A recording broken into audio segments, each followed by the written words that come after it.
It's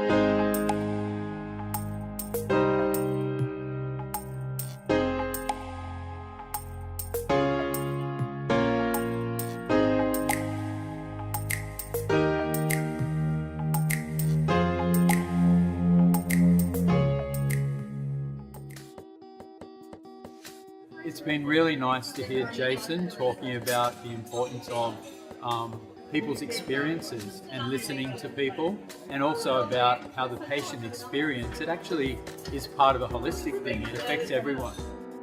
I've actually loved it. The first talk was amazing.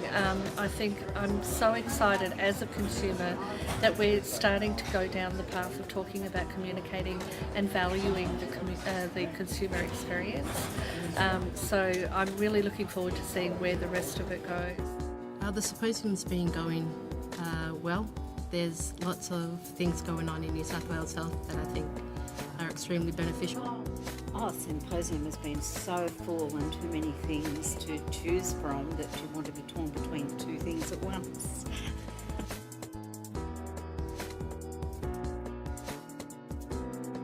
The thing that probably the biggest catalyst was when we moved house from a suburb around Penrith to a little village the other side, the good side of the river I like to call it now, where we had no doctor. Their doctor had left. And I could see a real need on that side of the river to get a doctor. It took me a few years, probably 8 years, to actually make all that come about, finding the right people to ask the right question of. That's the key to a good consumer advocate, is to that persistence, to be that nagging little dog that keeps coming back saying, well, what's happened now? What's happened now? And I found that through the PHN, and we now have a doctor that started at the beginning of March this year. So, fantastic.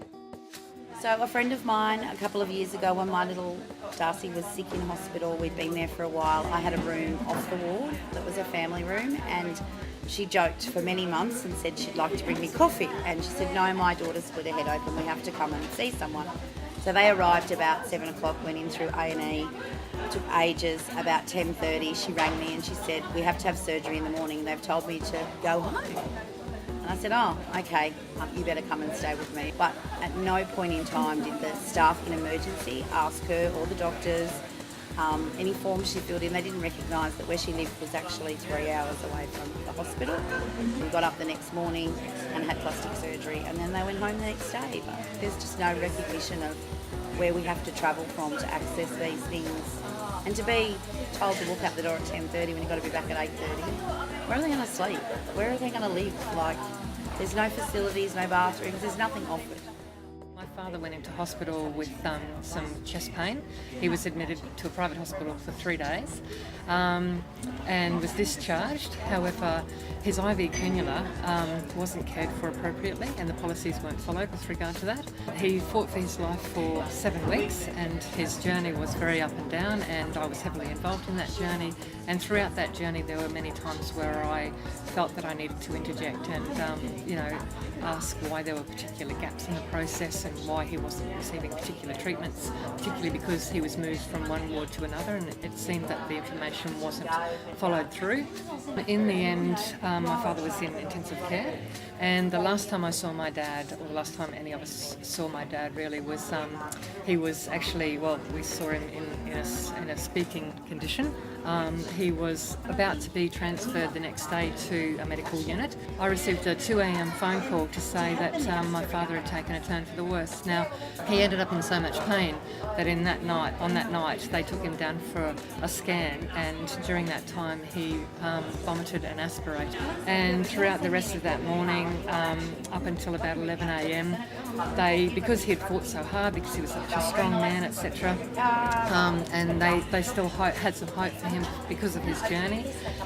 They tried maximum therapies, and in the end we had to actually make the decision to turn him off life support. As a result of that, I wrote to the hospital, and I had the CEO and the Director of Nursing come out to my house and spoke with my mother and I, and the key thing was that IV cannulas are very innocuous little things, and they seem very innocuous little things. They go straight into a bloodstream, and that was what primarily led to my father's death. So there was that I wanted to discuss and use as a learning tool. It was very cathartic for us to share our story with them because we wanted them to know, and we wanted them to a degree take responsibility for it. Not that we were suing them or anything, but we just wanted to receive an apology, which is what we got, and we wanted to receive some compassion, some understanding, and we wanted to also educate other people.